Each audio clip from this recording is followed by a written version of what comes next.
Perkenalkan, nama saya Marcel Deo, NIM saya 01014171158. Saya dari kelas A2 jurusan manajemen Matkul ALB. Hari atau tanggal Selasa 10 Mei 2022.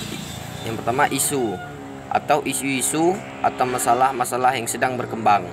Di Indonesia, sentra produksi utama gula perkebunan rakyat terdapat di 5 provinsi, yaitu Jawa Timur, Jawa Tengah, Lampung, Jawa Barat, dan di Yogyakarta, dengan kontribusi sebesar 99,28% terhadap total produksi gula perkebunan rakyat Indonesia. Permasalahan yang dihadapi dalam pemenuhan kebutuhan gula nasional saat ini antara lain adalah permasalahan on-farm dan off-farm yang membutuhkan kesadaran masing-masing kelembagaan industri gula. Yang kedua, interest.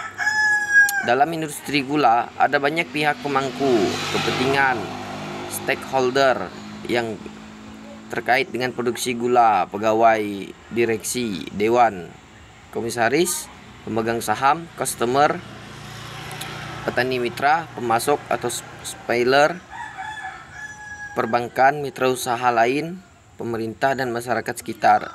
Yang ketiga, institusi atau lembaga-lembaga. Kerjasama yang baik antara stakeholder ini diharapkan dapat menjadi kunci keberhasilan swasembada gula di Indonesia. Dengan semakin banyaknya stakeholder yang terlibat, maka dibutuhkan kerjasama antar masing-masing pihak guna mewujudkan tercapainya tujuan bersama. Semakin banyak stakeholder, maka proses bisnis di dalamnya akan semakin kompleks.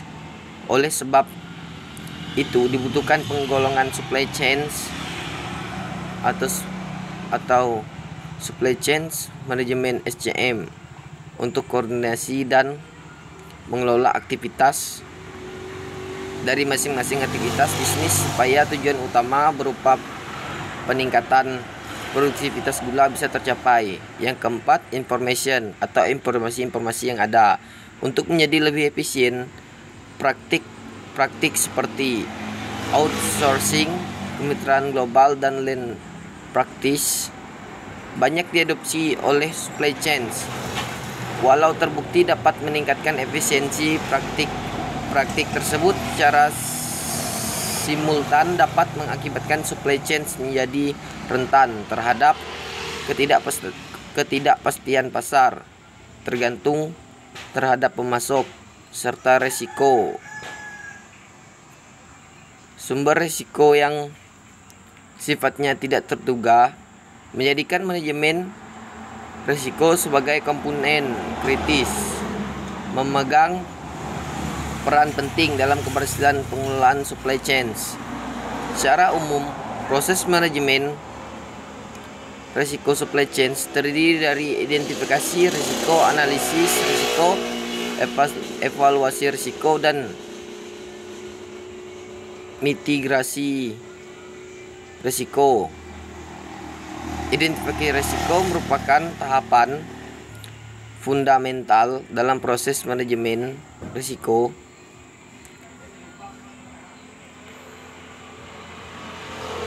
Risiko tidak teridentifikasi dapat menyebabkan kesalahan arah dalam proses manajemen risiko supply chains, menimbulkan tidak sesuainya strategi untuk mengendalikan risiko, dan hal ini dapat menyebabkan kerugian yang lebih besar. Oleh sebab itu, tidak perlu dilakukan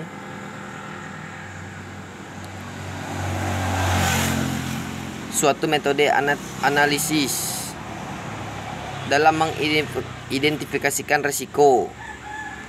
Salah satu metode yang dapat digunakan yaitu metode Delphi. Metode Delphi banyak diyakini merupakan satu metode yang dapat digunakan, yaitu metode Delphi